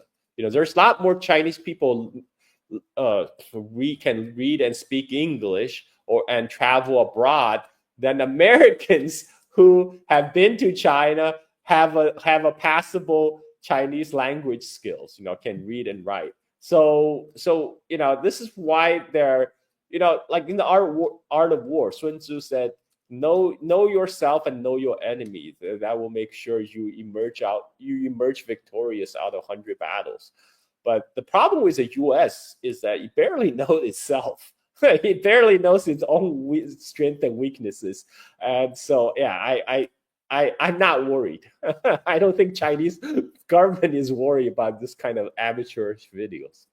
Well, here is that report that you're talking about, Carl. Killing CIA informants, China crippled U.S. spying operations. This was published during the first Trump administration. And it talked about systematically the Chinese government in 2010 dismantled CIA spying operations in the country, imprisoning or killing more than a dozen sources over 2 years, and crippling intelligence gathering there for years afterward. And actually, Brian, I remember under the Biden administration, it was William Burns, I believe, the CIA director, who called for a new mission center for both China and Iran, precisely because U.S. intelligence has had such a huge difficulty rebuilding their spy networks. But those mission centers are not going to be located in China. So your thoughts on this dynamic, because it gets right into that coercion and that asymmetry that you were talking about, Brian, or that you've been working on so much. I think Carl brought up a really important point. The type of people that you're going to attract, especially now, with these type of campaigns, they are usually, I wouldn't say unintelligent. I don't think that's quite fair, but they're ignorant. They're extremely profoundly ignorant. They also have severe character flaws, and I'm talking about the most selfish, self-centered, short-sighted people imaginable that you will ever meet. Because I know, because I've met the U.S.-backed opposition here in Thailand. I've studied them for years. I've been in their offices before I was before I did public videos and wrote under my own name. I wrote under a pen name, and I was in their offices while I was writing articles about them. They didn't even know I was there. And like I said, these are very selfish, greedy, ignorant people. And so the quality of an opposition made up, you build an army up of these type of people, but what is it ultimately capable of doing? And we see all around the globe what it's capable of doing is destroying and knocking things down, but it's not so good at building things up. And if a nation, especially a nation like China, is more than capable of defending itself against the chaos, they really don't have to worry about anything being built that displaces the system that's already in place. I would say a country like Thailand, the biggest threat Thailand faces is these kind of people creating space where the U.S. is then building alternate institutions in it. So I think the threat really isn't inside of China. It's along China's periphery. I've always advocated for an ASEAN-wide, or even just each individual nation here in Southeast Asia, working together with nations like Russia and China that have successfully secured their information space, their education system, and their political system, to work together to wall off these countries from this type of interference. It is against international law, as according to the UN Charter. Every single nation has a right to do it. The reason that they don't is usually because the U.S. says, if you uproot our NED-funded opposition, we will crush you with sanctions. Your kids are studying overseas in the U.S. We'll take away their visas. Maybe we'll detain them. You will never travel to the West. All of your assets in the West will be taken. And unfortunately, a lot of people in these other countries, they still have this deep desire to be accepted by the West. And so this is a deterrent to actually standing up for their own nation's best interest, because they're still so obsessed with this idea of a West that no longer exists. I was watching the CIA as Carl was talking. I was watching it on mute on his X feed, and this guy's standing at a window, and it's like a city 40 years in the future. If you live in America, and it's like 40 years in the future, there's literally flying cars, and he's like, "Oh, this is so terrible." You're like, you know what would really seal America's fate is if they forced any of these Chinese CIA agents to do something in the U.S., like do a retreat or something in the U.S., and to be like, "What have I done? Yeah. Why did I sign up for this?" Yeah, send them to any U.S. city compared to. I would be a spy for China, but I'm scared that they'll send me to the U.S. to do my work. And I mean, that's the trend. That's the trend. Yeah, I mean, it's just it does reek of desperation, though. And China was much weaker in 2010, Carl. Much weaker. It did not have the same economic capacity. It didn't have the same level of unity. I mean, Chinese people are much more unified even now than they were then around this question. And you know, Donald Trump has played a huge role in that in many respects. Talk about the difference then, because if China was kicking the CIA's behind in 2010, what makes them think that something is going to change now? The situation seems to have only gotten more stark. I don't think it's more like, you know, they have the budget, they have the money, so they got to spend it, right? This is how U.S. government works. They got to spend the budget, otherwise the money is gone.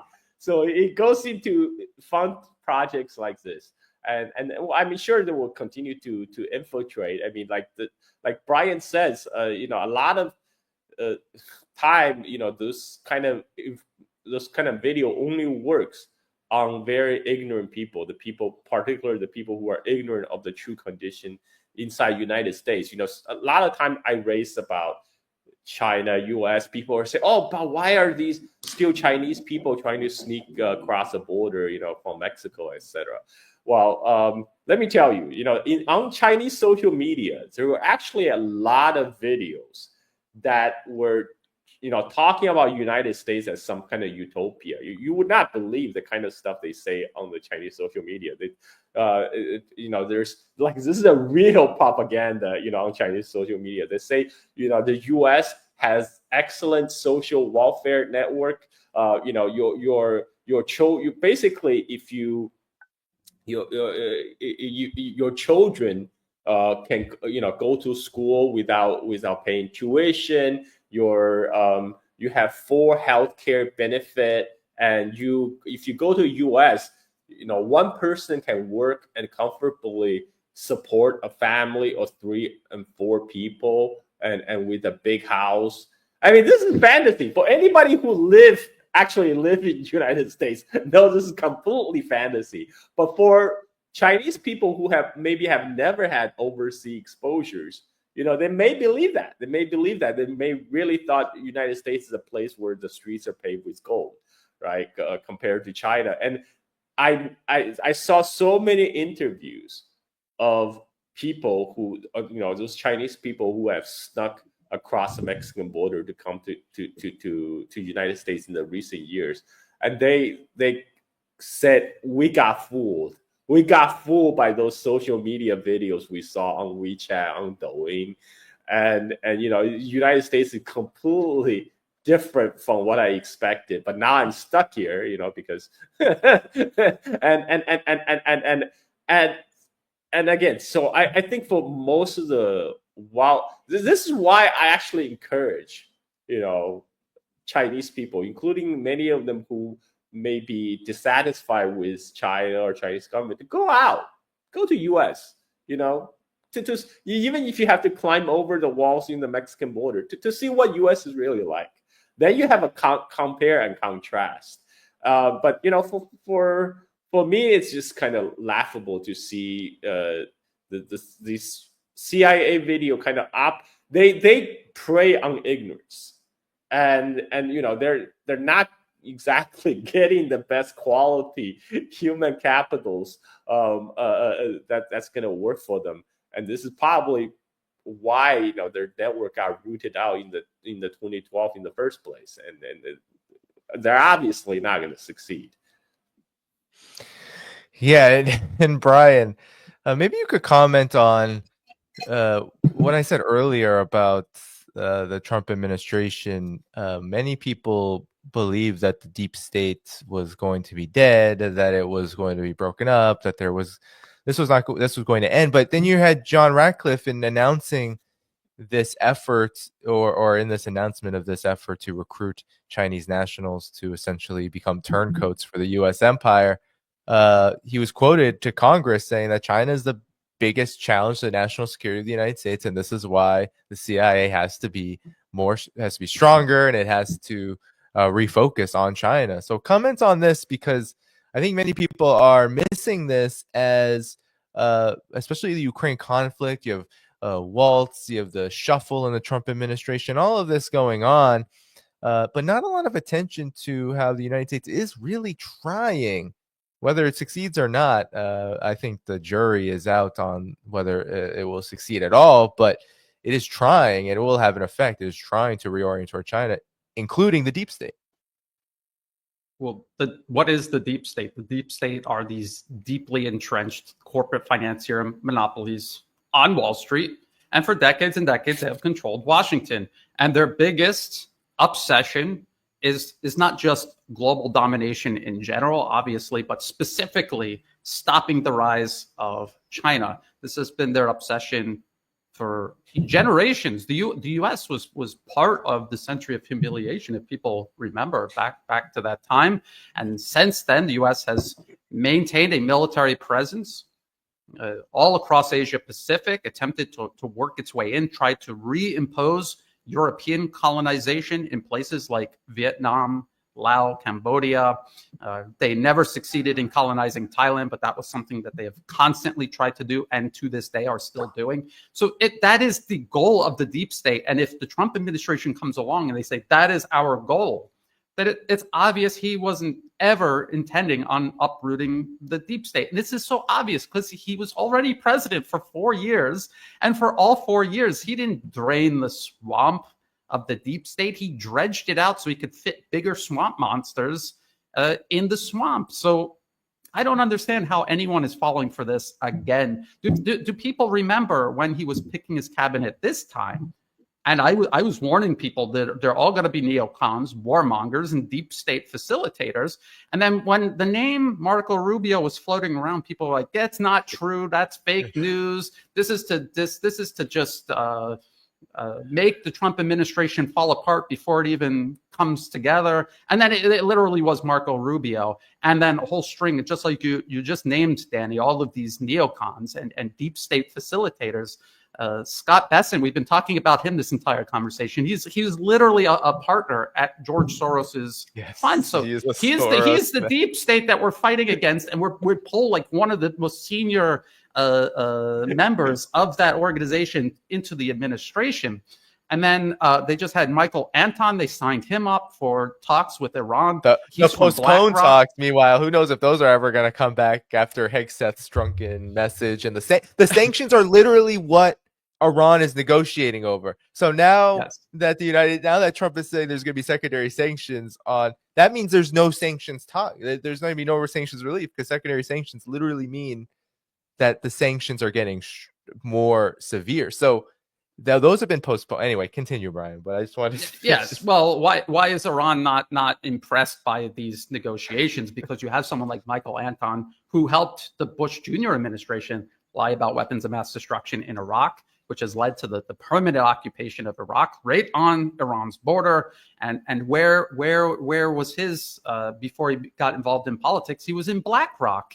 And who did Trump help arrange to buy these ports near the Panama Canal? BlackRock. So he's not fighting against the deep state. He is working for the deep state, so obviously. And again, it comes down to the primary obsession of the deep state, which is preventing any other nation, especially a non-white nation, from surpassing the collective West. That is China. And so it's not a coincidence that the Trump administration's obsession is the same as the Biden administration, which is the same as the deep state, because it's, again, Washington works for the deep state, and that this does not make the Trump administration an exception. It's just a continuation of the rule. And I want to say one thing before I get your comment, Carl, is this. Many people have been coming in comments, replies, messages to me saying, man, you just don't like Donald Trump. And I just want to say this. First of all, my work has been consistently anti-empire, anti-imperialist for years and years and years, which inherently means partisanship is poison. The two parties are both for empire. They have been since before I was born, since before many of you watching have been born. So let's just get that out of the way. But Donald Trump campaigned, just like he did in his first term, campaigned on being anti-deep state, campaigned on being anti-war. Biden and the Democrats, they don't do that. They actually they give war a hug. They come at you with, we want war. Donald Trump says, I don't want war. So it is necessary then, when Donald Trump says, I don't want war, and then he ends up actually escalating war, creating more war, starting more war, that we talk about it, we speak out about it, and we expose that. I just want to get that out there, because it's ridiculous to me that anyone with a thinking mind that isn't just wanting to support Donald Trump because they like Donald Trump and he's their guy and their team could fathom just completely leaving out this reality that's right in front of our faces now. But Carl, I want to bring you back in here. You could raise a good point, Danny, because many American presidents in the past have campaigned on the anti-war platform. People might not remember this now, but George W. Bush, back then, during his first campaign, he was campaigning, a much very similar to what the America First of Trump. He was campaigning on focusing on the United States, less foreign intervention. Well, guess what happened on his turn? And then you have Obama. Obama also campaigned to be the anti-war candidate. He was the anti-war candidate, right? That's how he positioned why you should choose me over Hillary in the primary. Well, guess what he did when he became the president? He made Hillary Clinton the Secretary of the State, and he carried out.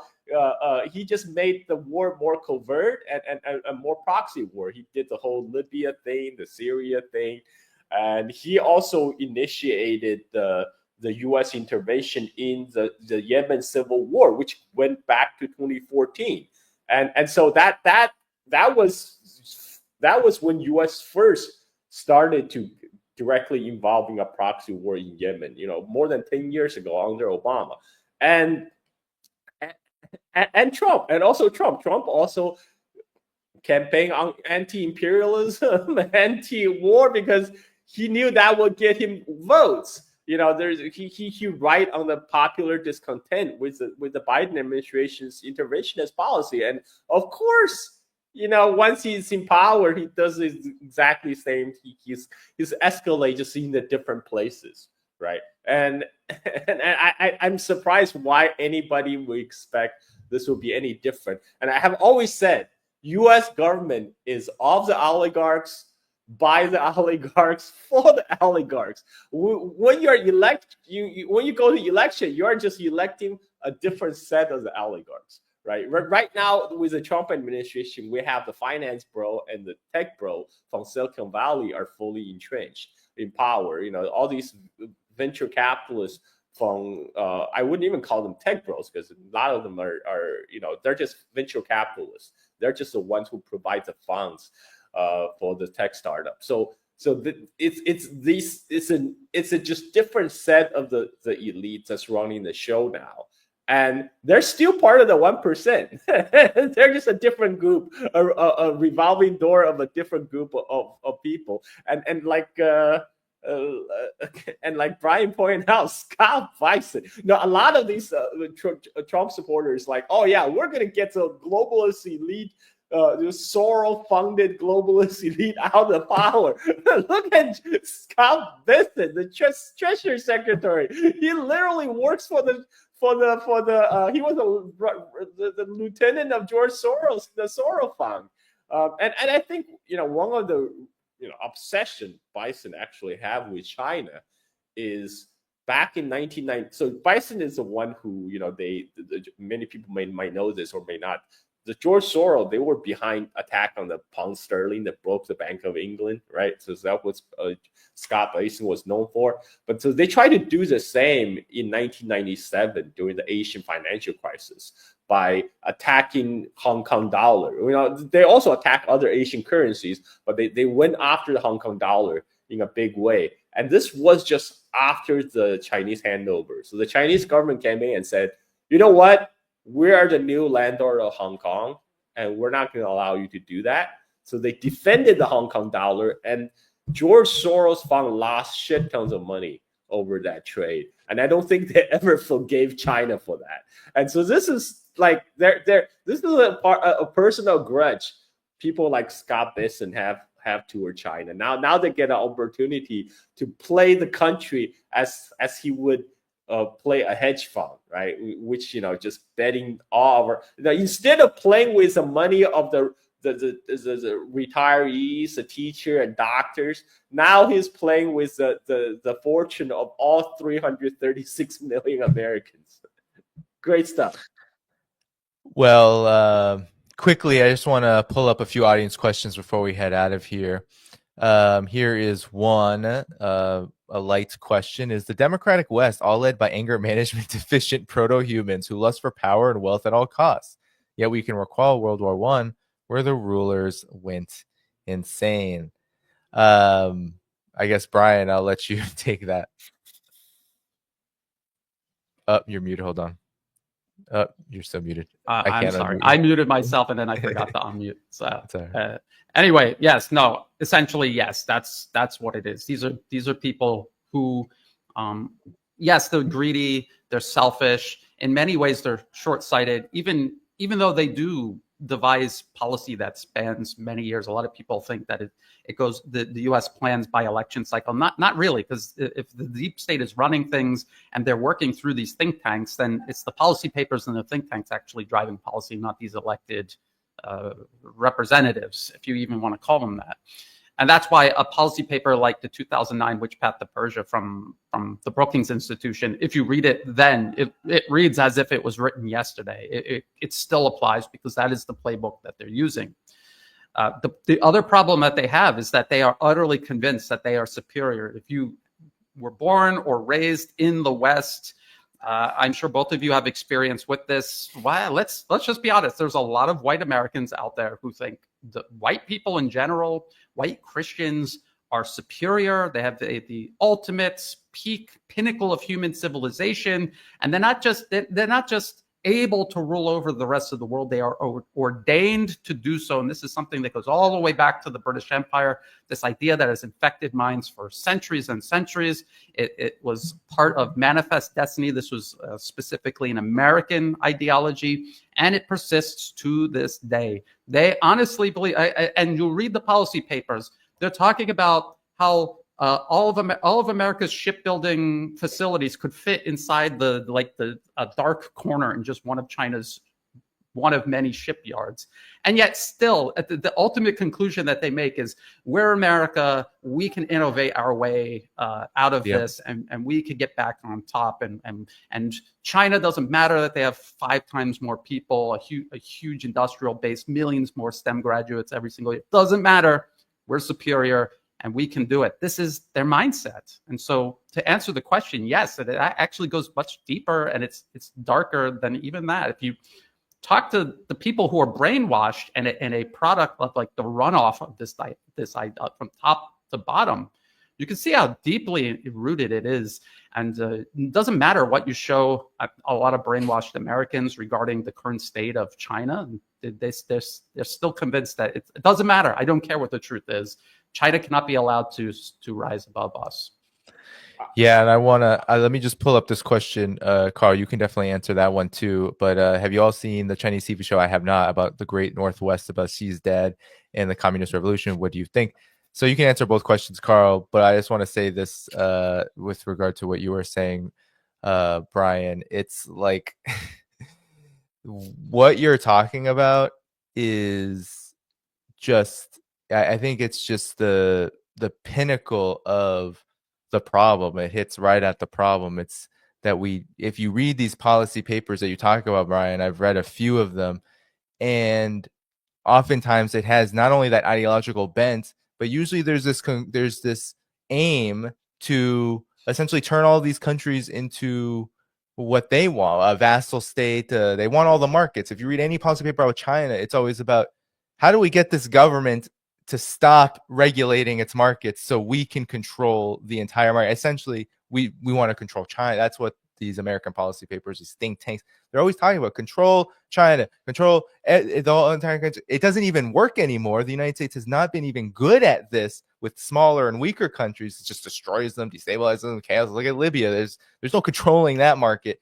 for the United States, but that is what they opt for, and they always talk about. And yes, that's centuries old. That is about imposing a massive exploitative apparatus onto the world in order to siphon off big profits for the BlackRocks of the world. But Carl, the question about the TV show, any comments you have on the prior question? Well, I was just going to follow up on Brian's point about how racism plays a part in this kind of mentality. I mean, this is I recently, just yesterday was the 50th anniversary of the liberation of Saigon. So I posted the picture of the helicopters leaving from the rooftop of the U.S. Embassy. I said 50 years ago today, U.S. empire ran with tail between its legs, and many to this day still cope and think about it. It's very simple, matter-of-fact statement. And have a comment says, oh yeah, do you remember what happened 183 years ago in August? Well, he's talking about, the end of Opium War, when China was forced to sign a unequal Treaty of Nanking with the British Empire, forced to cede the island of Hong Kong. So I'm checking out this profile. I'm like, dude, you live in Chicago. Like, Opium War wasn't, like, U.S. wasn't even a participant in the Opium War. Why would you identify with the British Empire? Like pushing drugs on the Chinese. If the only thing I can think of is, she somehow like racially identify with, the fellow Anglo Empire imposing the will on the Asiatics, right? And I in reply, I said I reposted the news about the U.S. F-18 falling into the Red Sea. I'm like, bro, this just happened yesterday, dude. This was just announced yesterday. What are you talking about? Why are you talking about something happened 183 years ago? But yeah, the mentality of kind of the American supremacist mentality is definitely based on the unwilling acceptance of the fact.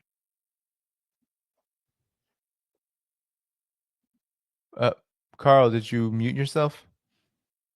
I don't know what happened there. Oh, I think he got disconnected.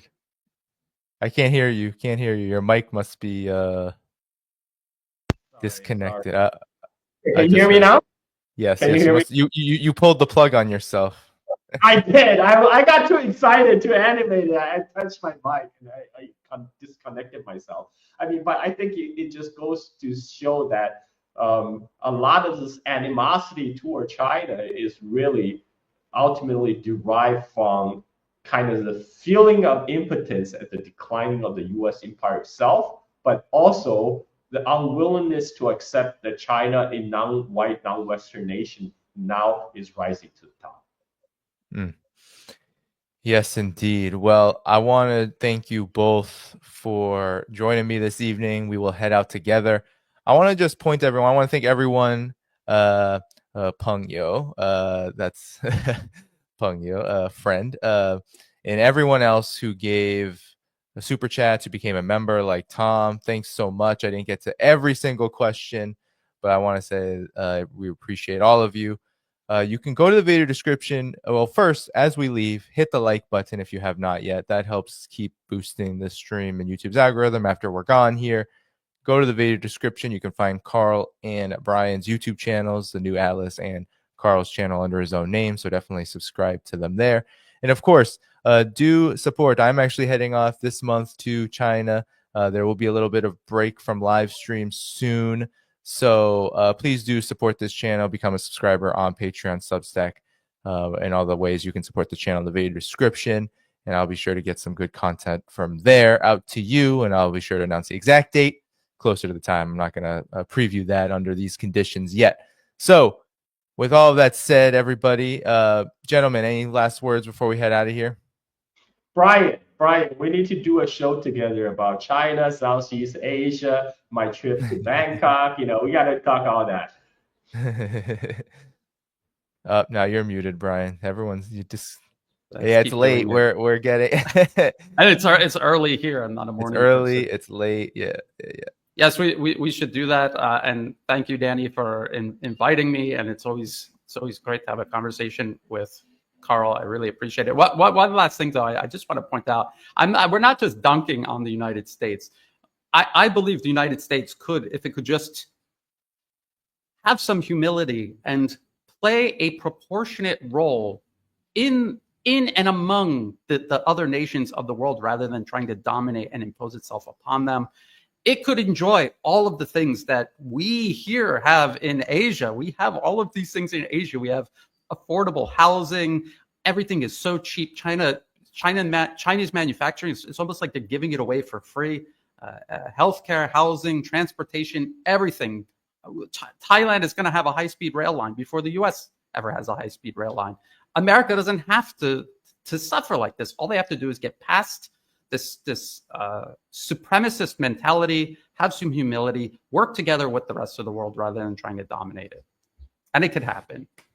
It can happen, and I think it will take people being in command, not, as you say, profit, Brian, not the warmongers, the elites that are taking us into the abyss. But with all that said, everybody, we will be back on Sunday. I'll be sure to announce who the guests are. Wink, wink. It's Ben Norton and KJ No. So it'll be a great conversation. With all of that said, stay tuned for that. Clips coming up.